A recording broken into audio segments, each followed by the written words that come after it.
Welcome to Module 9, Virtual Machine Forensics and Live Acquisitions Forensics.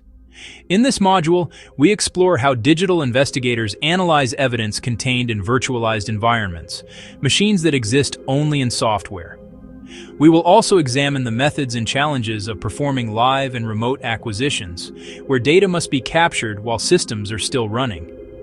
These practices are fundamental to modern forensics, particularly as cloud computing, virtualization, and containerization reshape the digital landscape. By the end of this session, you should be able to 1. Describe virtual machines and the concept of virtual machine forensics. 2. Explain how live acquisitions are performed and why they are essential. 3. Identify tools used for remote acquisitions. 4. Apply Microsoft's File System Utility command, fsutil, to uncover hidden file activity. Together, these objectives provide a bridge between static forensic imaging and today's dynamic networked evidence environments. A virtual machine, or VM, is a complete emulation of a computer system. It includes a virtual processor, memory, storage, and network interface. Yet it all runs as software on top of a physical host computer. The layer that enables multiple VMs to share that host is called a hypervisor. Understanding hypervisors is crucial because investigators must analyze not only the guest system but also the host and the virtualization layer itself. There are two primary kinds of hypervisors. Type 1, or bare metal hypervisors, such as VMware vSphere or Microsoft Hyper-V Server, run directly on the hardware and include their own management operating system. Type 2 hypervisors, like Oracle VirtualBox or VMware Workstation, run atop an existing host OS such as Windows, Linux, or Mac OS. From an end-user perspective, both feel similar. But for forensic purposes, Type 2 systems require you to consider the host's state as part of the evidence set. Every VM leaves behind multiple files.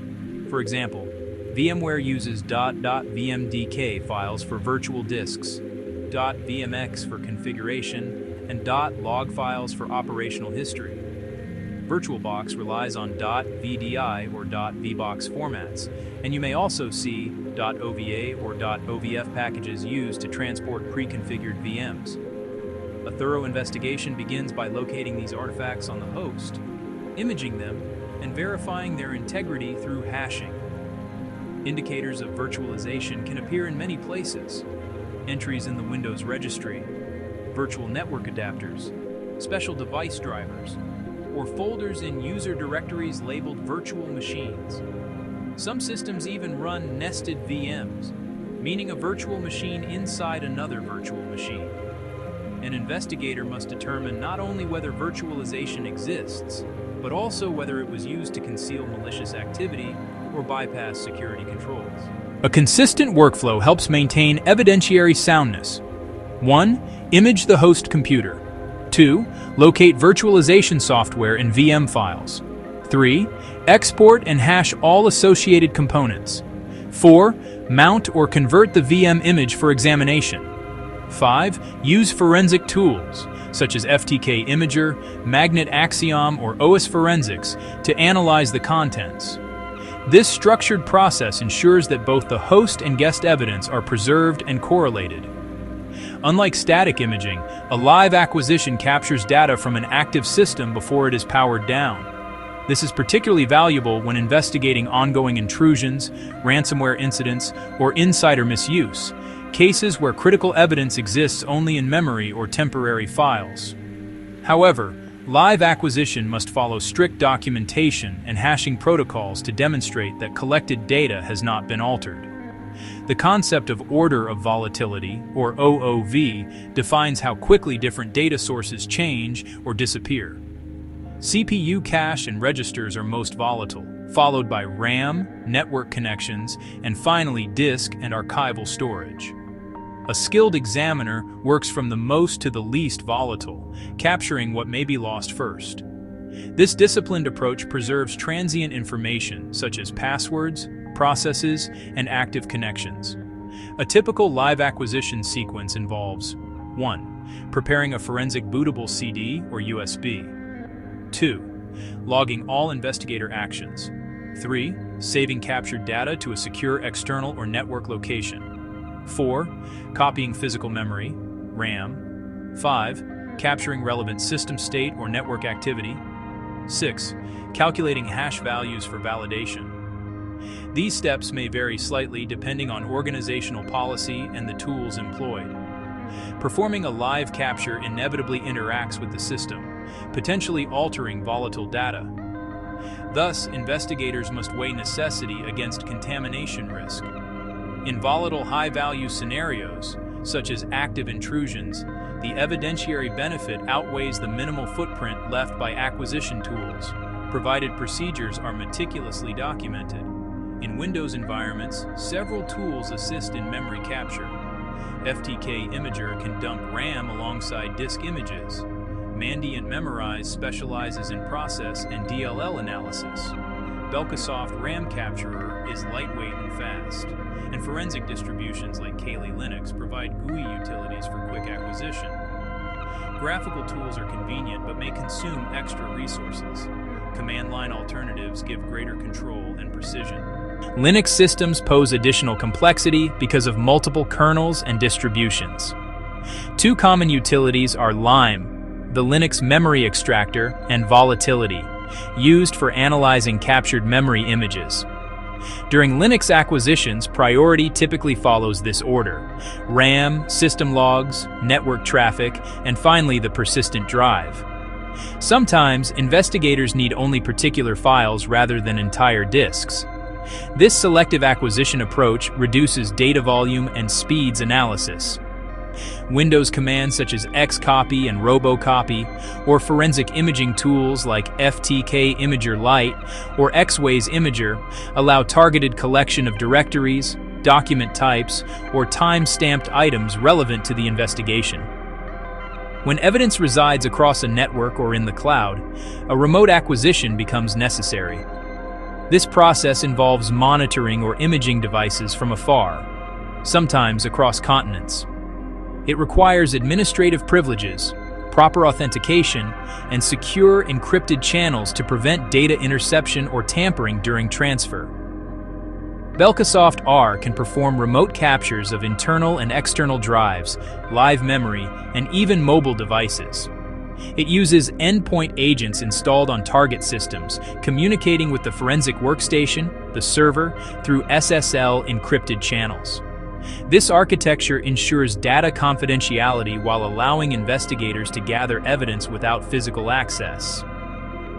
F-Response Collect offers a broad suite of scripts and management tools for e-discovery, RAM imaging, and remote file share collection. It can access data on network-attached storage, remote servers, or cloud services. Because of its cross-platform compatibility, F-Response is particularly valuable in heterogeneous enterprise environments. Magnet Axiom Cyber extends digital forensic capabilities into the cloud. It enables acquisition from remote Windows systems and integrates directly with Amazon Web Services, allowing access to S3 buckets and EC2 instances. Such functionality unites traditional on-premise analysis with cloud forensics, an increasingly necessary skill set for modern investigators. Remote acquisitions raise jurisdictional and privacy concerns. Before collecting data across borders or from third-party infrastructure, investigators must verify legal authority and maintain chain of custody. Improper remote imaging can violate data protection laws, so procedures should always align with organizational policy and applicable legislation. Malware often hides by renaming or deleting itself after execution. Windows maintains a changelog called USNJRNL, which records file system activities.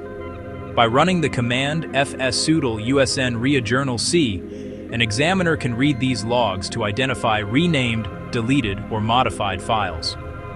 Redirecting the output to a text file, using, creates a persistent record for offline analysis. Within the output, investigators should note timestamps, file IDs, and rename events. For example, A sudden name change from an innocuous-looking document to an executable may indicate malware obfuscation. Because fsutil requires administrative privileges, always perform it in a controlled forensic environment or verified copy of the suspect's system. Your upcoming virtual machine forensics lab will allow you to perform many of these tasks hands-on. You'll identify hypervisors, locate VM image files, and execute controlled live acquisitions. Gradable assessments in the lab environment will reinforce the theoretical topics discussed here and demonstrate mastery of volatile and remote evidence handling. Let's recall several critical definitions. Hypervisor, the software that manages virtual machines. Order of volatility, the rate at which data disappears from different storage media. Remote acquisition, imaging or monitoring a device over a network. Type 1. Hypervisor runs directly on hardware. Type 2. Hypervisor runs atop a host OS. These concepts form the vocabulary of digital forensic virtualization. Pause for reflection. How does the order of volatility influence the sequence of data acquisition? In what situations would a selective acquisition be preferable to a full image? What precautions must you take when performing remote acquisitions across jurisdictions? Considering these questions strengthens both your technical reasoning and your ethical judgment as a forensic professional. In summary, virtual machine forensics bridges traditional disk analysis with the complex realities of virtualized and cloud infrastructures. We've examined hypervisor types, virtual machine artifacts, live acquisition methodologies, and remote collection tools. Finally, we reviewed how fsutil helps identify hidden file activity at the operating system level. Virtual environments may be intangible, but the evidence they hold is very real, and mastering these techniques ensures that you, as an investigator, can uncover the truth wherever it resides. Thank you for your attention, and I encourage you to proceed to the Module 9 labs to apply these concepts in practice.